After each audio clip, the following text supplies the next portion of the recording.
Gardenians and Grammarians! Welcome back to our channel.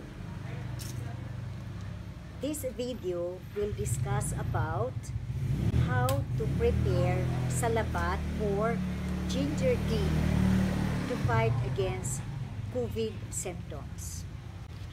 Disclaimer, I am not an expert regarding this issue guys, but what I am sharing with you now is based from my research, my personal experience, and the testimonies and sharings that I got from my friends.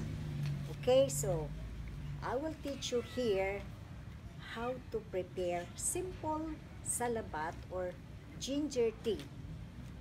Of course, if you don't have that one, you are going to buy, but in my case, it's easy for me to prepare this ginger tea because I have that in my garden. Okay, so I am going to harvest today the ginger that I had planted like 6 months ago, and I think it is due time that these plants on my back to be harvested, aside from this one on the pot, because this is still very young. Okay, so let's harvest.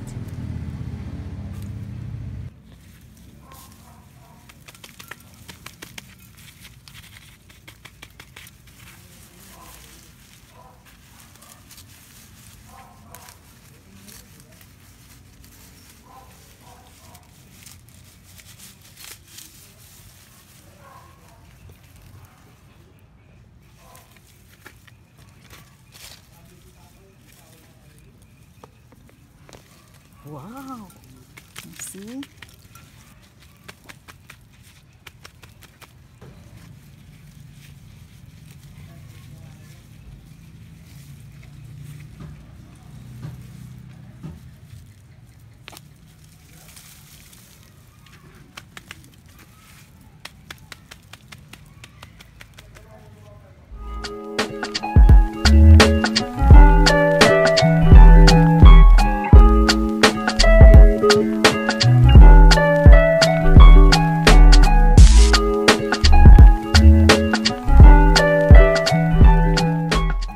Okay guys, from pulling this out from the ground, we need to wash this right away.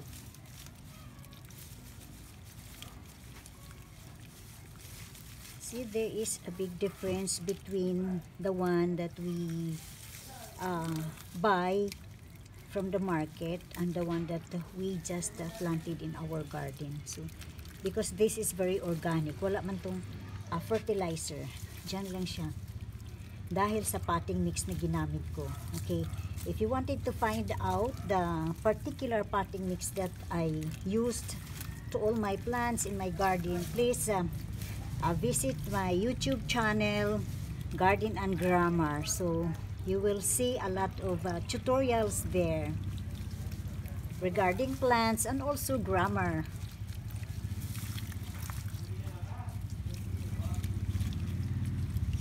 At that, this is the eye of before when I planted. See, it's still there. Hindi naman siya nawala.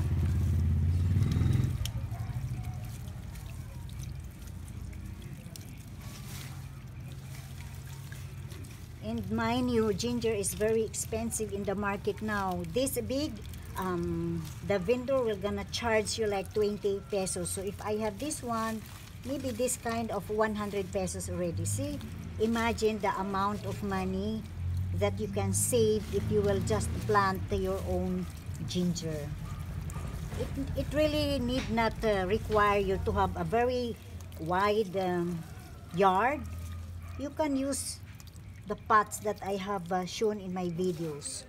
Okay, like the one there, yung nasa pot, one sa taas. It's also very fat.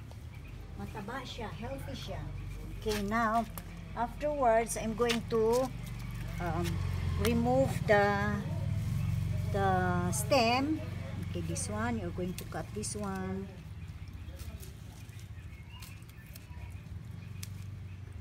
Okay. Actually, hindi pa siya talaga mature para i-harvest, pero gusto ko lang dahil matagal na para matamnan ko na siya ng bago.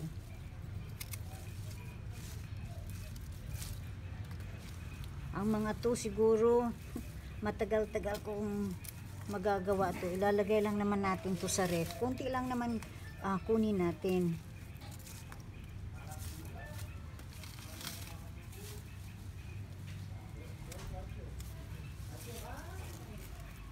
At saka si ginger, hindi siya alagain. Hayaan mo lang siya.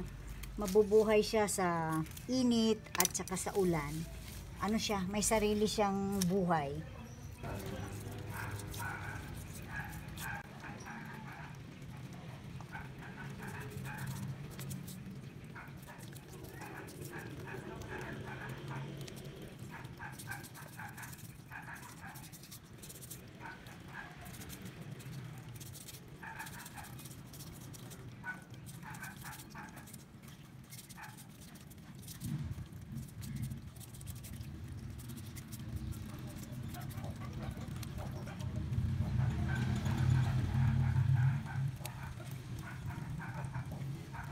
Okay guys, kapag gumawa tayo ng salabat or ginger tea, pwede naman hindi na natin tanggalin yung balat. Pero ako tinatanggal ko siya. Manipis lang naman siya. So, okay, nakita niyo yan. Tanggalin natin siya ng konti. Although, ang mga nutrients ay nandito sa balat, pero kailangan lang natin tanggalin. Ihiwalay natin doon sa pinakalaman.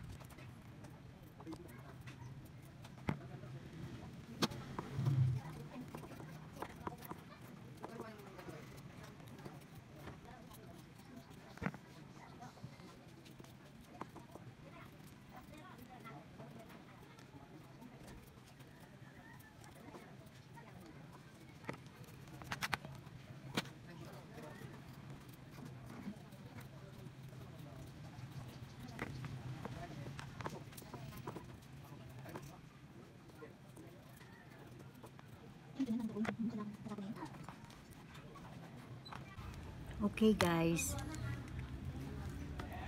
so ito isi-save ko na muna to, ilagay ko to sa ref. Ito sila, siguro mga 1 linggo pa yan. Ngayon ang gagawin ko dito, okay, wait muna, hugasan ko siya.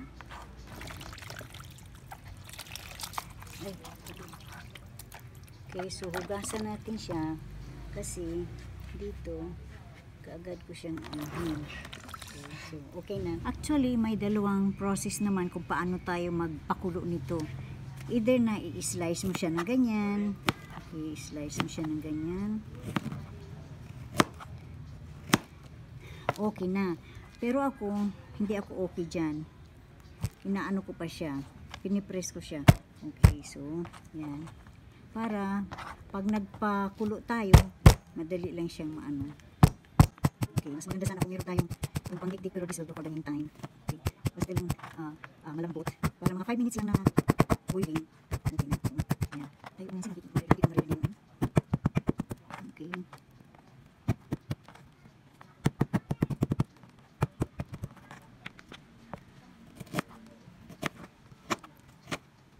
Ngayon, pagkatapos nyo ng pakuluan to, pwede nyo pang gamitin bukas. Okay? Ako ganun rin ginagamit ko.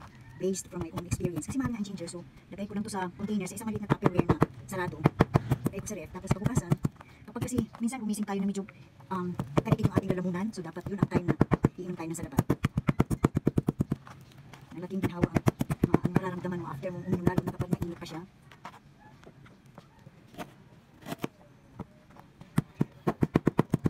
Alam nyo guys, sa probinsya namin, nasa baryo kami. Minsan nauubusan ng instant coffee. So, ang ginagawa ng nanay ko, nagpapabuka lang kami ng ganito. O, meron na kaming coffee. So, meron na kaming pampainit sa aming sikmura. So, ano na talaga to? Matagal nang ginagawa ito ng mga tao. Matagal nang ininom.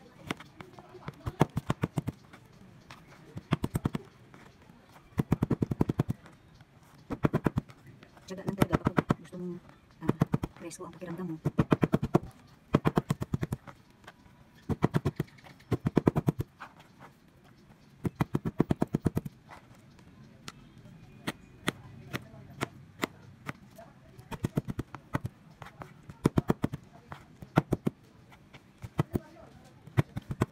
Usually, ang salabat, mas masarap ya kapag, kunyari, may honey ka. So, lagyan mo ng mga 3 drops ng honey. O kaya, pag wala naman tayong honey, kasi medyo mahal yung honey, so brown sugar na lang. To taste, yung katamtaman lang, hindi masyadong matamis.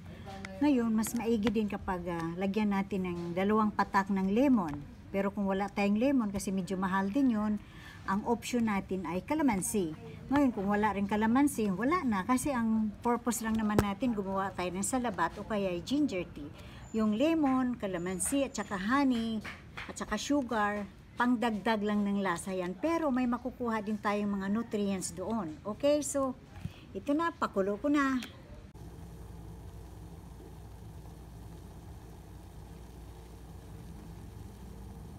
Ito na yung ating boiled na ginger tea. Okay, 5 minutes. Okay, nakita nyo naman, nag-iba na ang kulay. So, maglalagay ako dito, iinumin ko siya. So, salain natin kasi may mga maliit na particles.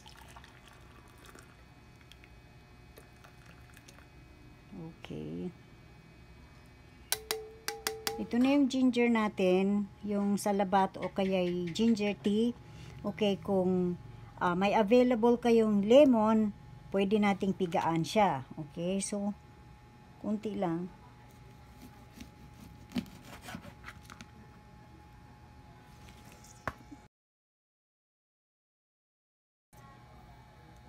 Okay. Kung wala naman tayong lemon, pwede namang kalamansi. Ngayon doon sa probinsya natin, kung wala tayong mabibiling ganito, walang problema, hindi naman kailangan na isama yan. Okay. Ngayon, nandyan na yan. Kung kailangan natin ng honey, lalagyan natin ng honey kasi ang honey, mayroon din tayong nutrients na makukuha. Pero ako wala akong honey ngayon. So, brown sugar na lang. Okay. Depende kung gaano siya kaano.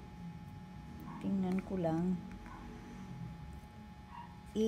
Ano ninyo, tikman nyo kung ano talaga, bagay na siya. And kung ano na, dapat mainit pa natin itong iniinom para malakas or masarap ang hagod sa lalamunan natin.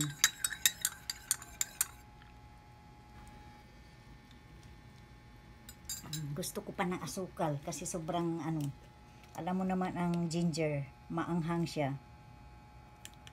Kasi maliit lang content nito. Okay.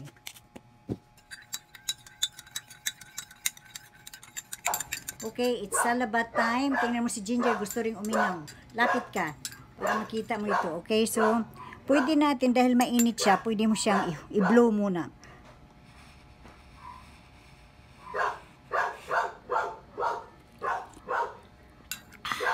Sarap sa lalamunan. O, isa pa. Ngayon, kapag medyo okay na, pwede mo itong isip mo na lang dito.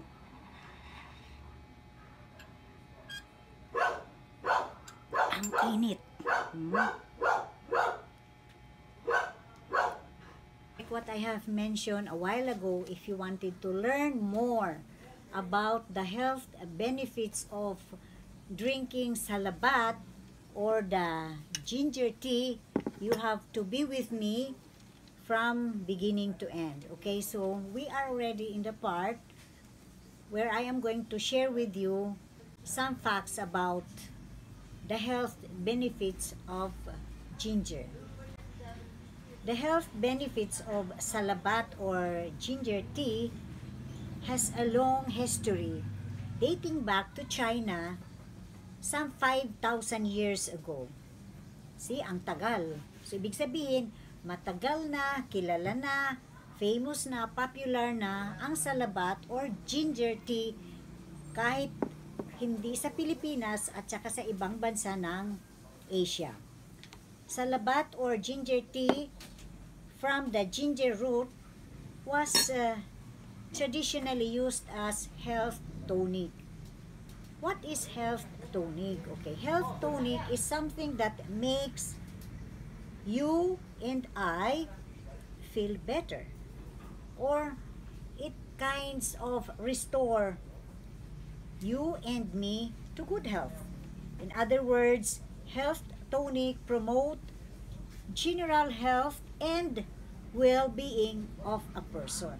See, that is how effective and that is how beneficial is the salabat or the ginger tea. Okay, like ngayon, medyo masakit or medyo ano ang throat ko, so iinom lang ako ng ginger tea. Mainit-init pa ito. Ang sarap ng hagod. Okay, kakaiba ang hagod ng salabat sa ating lalamunan. Okay, so ang pag-inom ng salabat o ginger tea ay isang karagdagan upang makaiwas sa anumang karamdaman ang ating katawan. See? Ganyan katindi ang gamit o ang effect ng salabat or ginger tea sa ating katawan. Okay. Generally, drinking salabat or ginger tea every day may result in many health benefits because of the presence of antioxidant. Doon sa ginger, dito, sa laman, sa root ng ginger, meron itong kasama ng antioxidants. Ano ang gamit ng antioxidants? Ito yung dahilan kung bakit, okay, number one, first benefit, and I like this benefit because it benefited me because I have this one, okay? It lowers blood pressure. Yung mga tao na sa edad na 50 pataas, ako 63 na, nagkaroon ako ng blood pressure problem noong pang mga 58 ako. So hindi pa ako nag-maintenance noon, pero nung naging 60 na ako onwards, nagpa-check up na ako kasi nahihilo na ako, may vertigo na ako. So ang nanay ko may blood pressure, yung mga kapatid ko, yung mga kasama ko sa school, okay, yung mga kapitbahay ko, meron silang blood pressure. So number one, it lowers blood pressure. And number two, it reduces inflammation. Anong ibig sabihin ng inflammation? Ito yung minsan hindi natin masyadong naintindihan. Ay, ang sakit ko dito, masakit ko Kenny, dito masakit ako. Yun ay inflammation. Ibig sabihin sa Tagalog, pamamaga na hindi natin namamalayan. Okay, kapag ganito braso, minsan nagpapamasahe ako sa anak ko, masakit ako dito. So hindi ko alam, parang may inflammation, parang namamaga. Pwede yun dahil sa psychological stress na naranasan ng mga tao. Dahil sa panahon natin, work from home, hindi na tayo makalabas, hindi tayo makagala, okay? So, it lowers blood pressure, it reduces inflammation, and number three, it boosts immunity. Ano yung immunity na sinasabi? Sabi, immune system, okay. So, kapag sinasabi natin it boosts immunity, it means it helps us fight a certain kind of virus or bacteria. Okay? Bacterial infections. Okay? That causes sore throat, cough, or colds. Okay. Now, the number 4, it contains vitamins C and B6. Ano ang maidudulot ng vitamins C at vitamin B6 sa katawan natin? These vitamins serve as our protective gears. Okay? They are our shields. Kung baga, para hindi ka matamaan kung anumang mga debris ang mahuhulog sa isang lugar, magkaroon ka ng hard hat para meron kang headgear. Ako ang tawag ko naman doon dahil sakit sa katawan, shield, okay? Para tayong fighter nung panahon nila ni Achilles, okay? Sa Greece, okay? Ang mga soldiers nila, mayroon silang shield. Ang laki, malapad ang shield nila. Pwede nilang ilagay sa ulo, pwede nilang ilagay sa harap nila o sa side. Depende kung saan ang gagaling ang mga weapons ng kalaban. So tayo ay ang weapon, ang kalaban natin ay yung nasisinghot natin at nasisinghot natin. Pwede kasing magsinghot tayo sa pamamagitan ng bibig kasi nakabuka ang bibig natin. So, para may protection tayo, ito yung ginagamit natin. Ito yung pag-inom ng salabat kasi mayroon itong vitamin C at saka vitamin B6 na makatulong sa atin proteksyonan ang mga infections. Okay, number 5. Okay? It contains magnesium. Ano bang magnesium? Ito yung magnesium ay for energy production. Di ba kapag meron tayong trangkaso, meron tayong lagnat, meron tayong sipon, nanghihina tayo. Maliban sa iniinom nating paracetamol o mga ibang gamot, huwag niyong kalimutan ang uminom ng salabat o kaya ginger tea. Dahil meron itong mga antioxidants na makatulong sa atin. Mura lang to. Ngayon, kung wala ka nito, pwede kang bumili sa palengke. Nakita niyo naman kanina, fresh ang ginawa kong salabat kasi mayroon akong tanim sa garden ko. Inuna kong inaprot yung nakatanim sa lupa, hindi yung nasa pot kasi bago pa lang to. Pero tingnan nyo, kahit bata pa siya matangkad, siguro meron ng ang bigat, marami na siyang laman, mataba na. Okay, to continue. At saka, meron din siyang magnesium. Ito yung energy production. Kapag nanghihina tayo, inom ka nito. Tapos medyo mainit, kamukha nito, medyo umuusok pa to kanina. Nainom ko yung ano ng lemon. Ang sarap ng pakiramdam. Okay, and itong salabat, may trace din siya ng iron at saka calcium. Kapag sinasabing trace, kunting kunting bahagi. Pero meron itong iron. Ano bang papel ng iron sa katawan natin? For growth and development. See? Ibiro mo, nakakapag ma-develop ang ating katawan, nakakatangkad pala ito, or kung ano man ang pwedeng i-develop. At saka ang calcium. Ano bang calcium? Ano ang papel ng calcium sa katawan ng tao? Nanggagaling sa ginger. Ito yung for healthy bones and teeth. Healthy bones, okay. Hindi ka madaling magkaroon ng sakit sa likod kasi healthy ang bones mo. Kaya nga pala ang taga-probinsya, marami silang ginger, marami silang, madali silang makakagawa ng salabat, marami silang luya, kasi yun ang production ng mga tao sa baryo. So, malusog sila.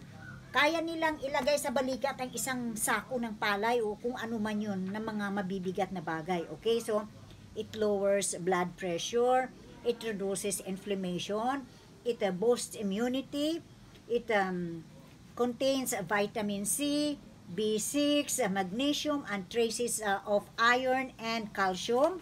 Number 5, it is, okay, or it can give us muscle relaxing. Okay, imagine, kapag pala pagod ka, kapag uminom ka nito, nagkakaroon ka ng, kumbaga, yun ay sinasabi sa Tagalog, bigla kang nahimasmasan, masakit yung mga muscles mo, mga binti mo, mga kamay mo. Pag uminom ka nito, nakaka-relax ng muscle ito. So, ito yun.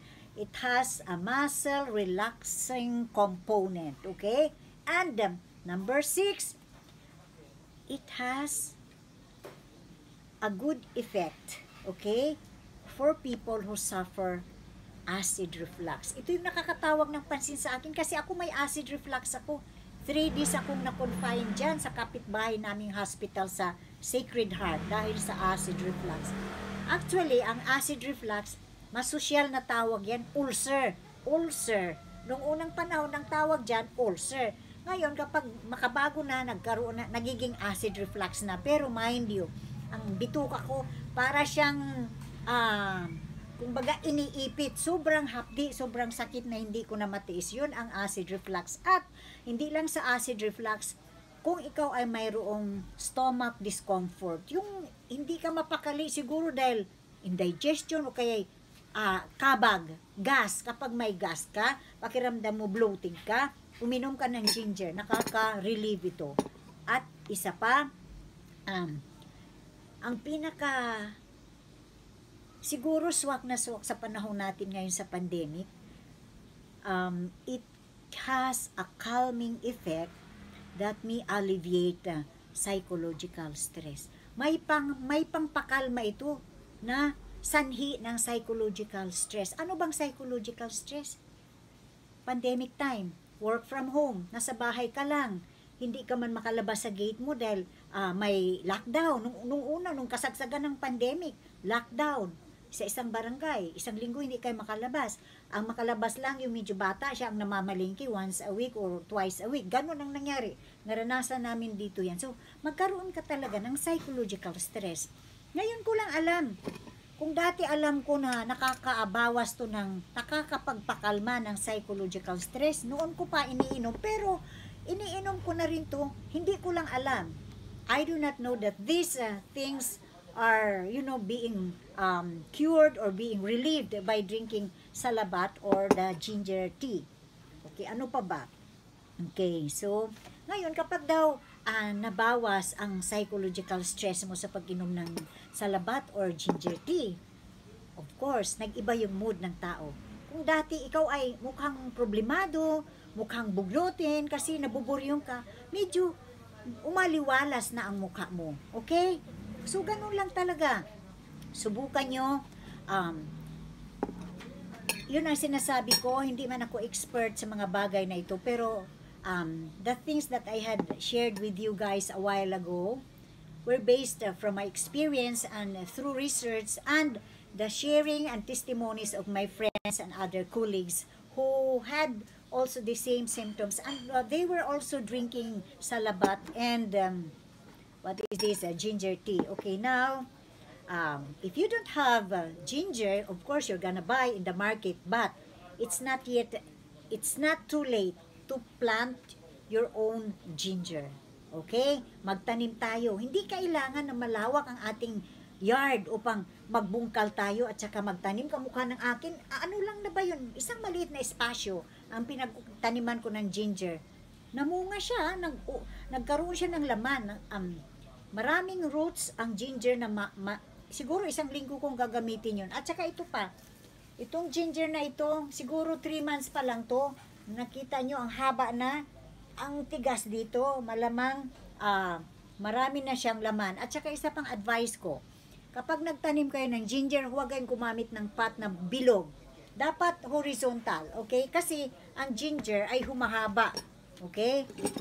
Rhizome kasi, so horizontal ang paglaki ng ginger. So, kung gaano kahaba, kalawak, kalapad ang iyong pot, mas marami kayong maaaning ginger. Okay? So much for the facts about the health benefits that we can get out of drinking salabat or ginger tea. For those who are new to my channel, don't forget to like, subscribe, shake the notification bell so you will be notified of my upcoming videos. I am your Teacher Plantita, Teacher Eve, and Ma'am Manyo, for my students in school and my Korean students, saying, keep safe everyone, God bless. Let's continue praying for each other because we have to learn and we have to accept the reality that the virus is just around us. So we can avoid that by making ourselves practicing sanitation, like for example, washing your hands regularly, using alcohol. Okay, where is the alcohol? Okay, wash your hands as often as you can, lalo na kapag nasa labas ka at saka meron kang pinanghahawakang mga bagay-bagay. Okay, so kamukha niyan. Okay, mas maganda kapag wisik-wisik lang. Okay, so spread nyo sa kamay nyo at saka alam nyo ba, ewan ko sa inyo, ako inaano ko to dito sa ano ko kasi kapag may nasingho tayo sa ilong, okay, mas magandang lagyan nyo rin yan. Sabi nila nakakakulubot, hayaan nyo nang makulubot basta wag ka lang magka-virus. Okay, so see you and bye everyone, grammarians and gardenians. Kaya natin ang pandemic. Okay, bye!